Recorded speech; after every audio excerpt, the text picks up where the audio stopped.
What is going on, my friends? You're going to have to, again, forgive the odd angle as well as the decrease in potentially the audio quality.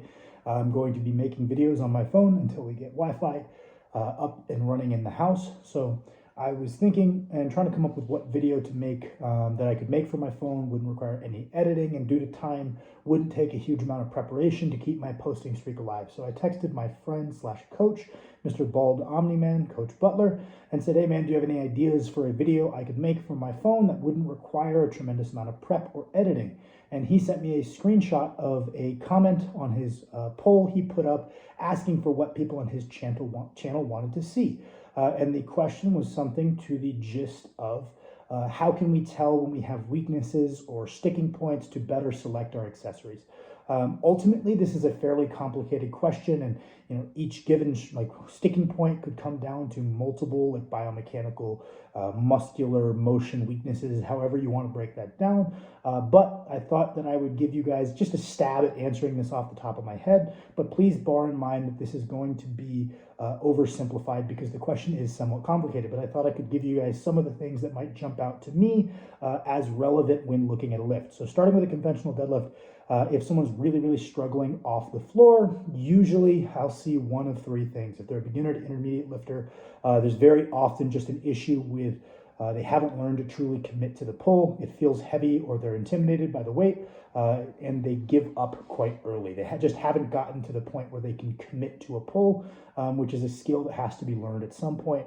And that battle is going to be largely just learning how to commit to a pull without that meaning just letting your form go to all hell and back. The second thing I would say is more of a skill component, and that's the ability to create enough tension statically in that start position prior to beginning the lift. So very much a skill component. Pauses right off the floor can greatly help with this. Deficits, pausing where the floor would be, can help with this. Doing controlled deadlifts with a controlled negative, but really keeping your tension all the way back down to that bottom position can also help with this. But most of all, it's going to be just paying attention to developing the skill of creating that isometric tension in your start position. And then the third one is more of a general holistic, body strength, right? It's just too heavy. I think that the number one thing that helps with this is training your squat with the intention of getting stronger.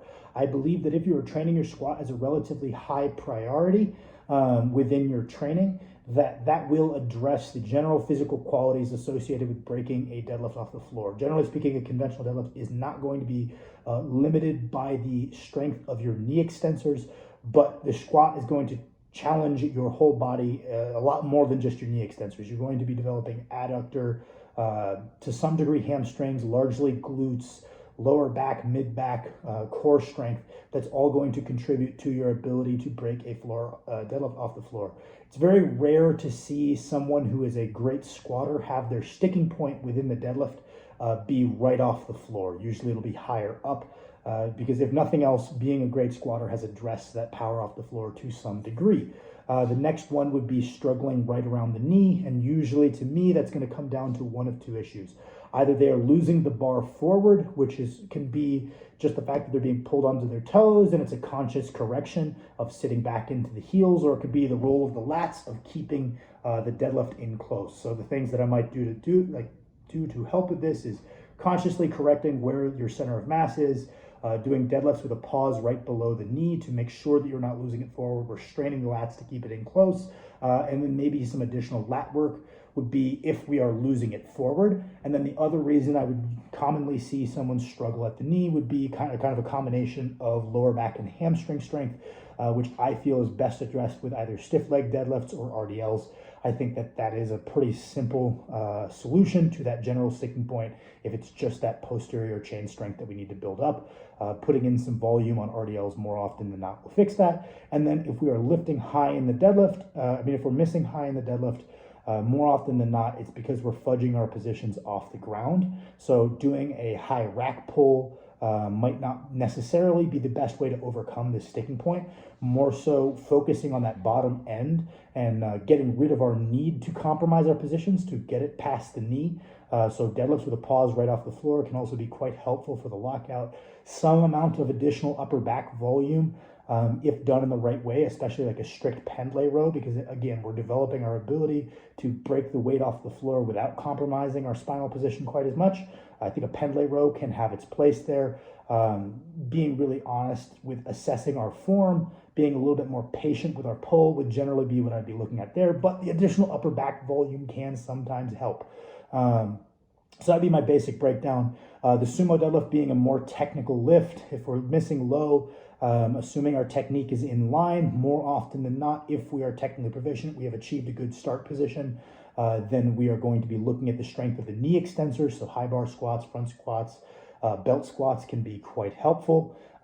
If we're missing around the knee in the sumo, chances are that your start position was not phenomenal, or that we totally fudged it to get the bar moving. So kind of go back to square one, do some pauses right off the floor, build up our knee extensors. We can still do that auxiliary volume with the RDLs, but it's gonna be a little bit different. And then if we're missing high, again, in the sumo deadlift, it should be missing off the floor or not missing at all in a perfect world if we're executing a really diligently built sumo deadlift, right? So again, if we're missing high, it's because we're fudging our positions pretty damn bad. On a sumo, we should be aiming to have our sticking point be right off the floor. We should strain for a little bit, and then the rest of the lift appears to be easy, but that was an RPE 10. Generally speaking, that's what I advocate people try to achieve within the sumo deadlift. I mean, we can say that some amount of upper back work to make sure that's not what's compromising off the floor can be helpful. Either snatch grip deadlifts or rows can have some use.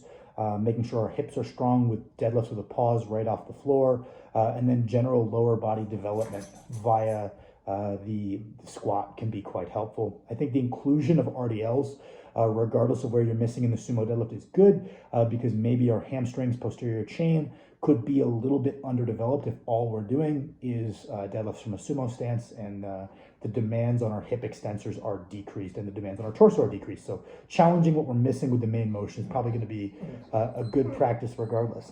Hi, Luke. Moving on to the bench press. This is going to be a little bit of an odd one. I'm going to tell you guys I wouldn't worry too much about trying to target any specific weakness. I shouldn't think that we should be at any given time, especially if you're earlier in your training career, trying to build up all of the primary movers or all of the musculature associated with a strong press. So, not worrying about, oh, it's the chest specifically, or it's the shoulder specifically, or it's the triceps specifically, or it's the upper back specifically, because this is my sticking point, or it feels like this. I would recommend, especially because the motions that would aid in a bench press tend to be less systemically taxing than the motions that might aid in a squat or a deadlift, that we're looking to maximally develop all three of these primary movers and our upper back at all times, regardless of where our sticking point is.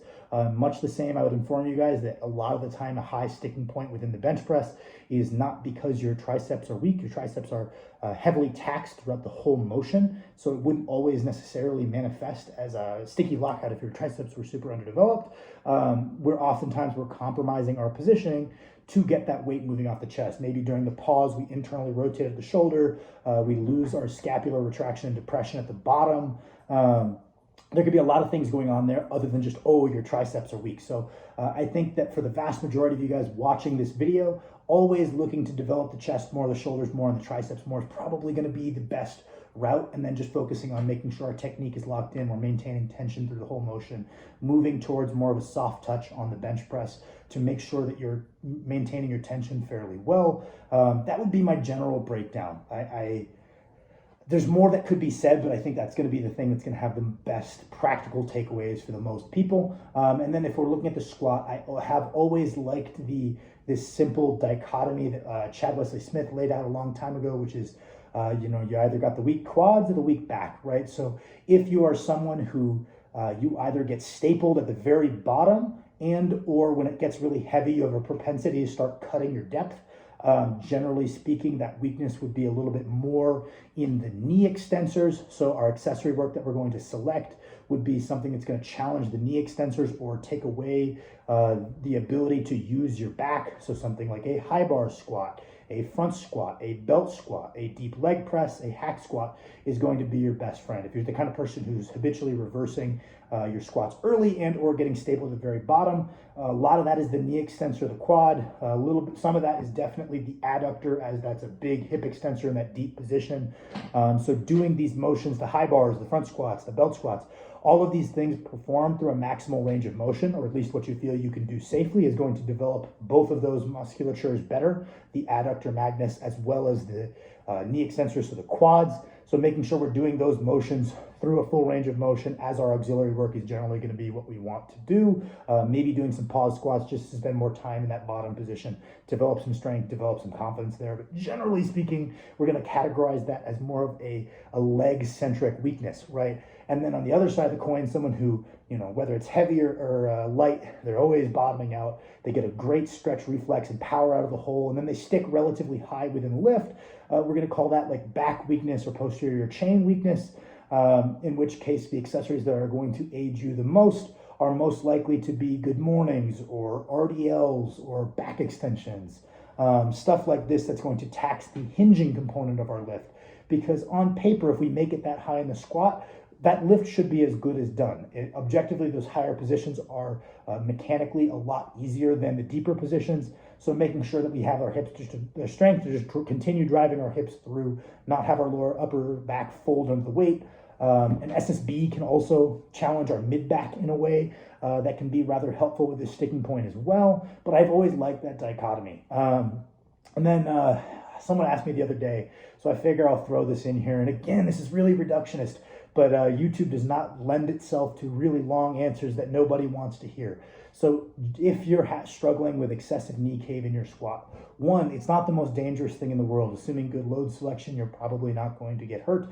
But B, it might not be the most mechanically efficient methodology of squatting. Knees shifting in a little bit, some internal rotation of the femur, because the adductor is such a powerful hip extensor out of the hole, that's super normal. But let's say we determine that they're coming in excessively. The simple solution that I would pose to most people as the first thing they try is to take their accessory leg volume, whatever leg presses, belt squats, hack squats, front high bars, and make half of it unilateral. So using split squats, walking lunges, step-ups, and single leg RDLs to replace half of that volume, and then working hard on it. For some reason, people don't really work hard on their unilateral volume for whatever reason, but that would be generally the recommendation I would pose if you feel like you are struggling with your hip stability within the squat, is just to do a greater percentage of your auxiliary work unilaterally, stick with it, get good at it, develop good balance on one leg, and that issue will tend to go away, and doing them in a controlled fashion. So that would be my stab at this answer. There's probably a lot I missed, but I figured this could be a fun video. Thank you guys for watching.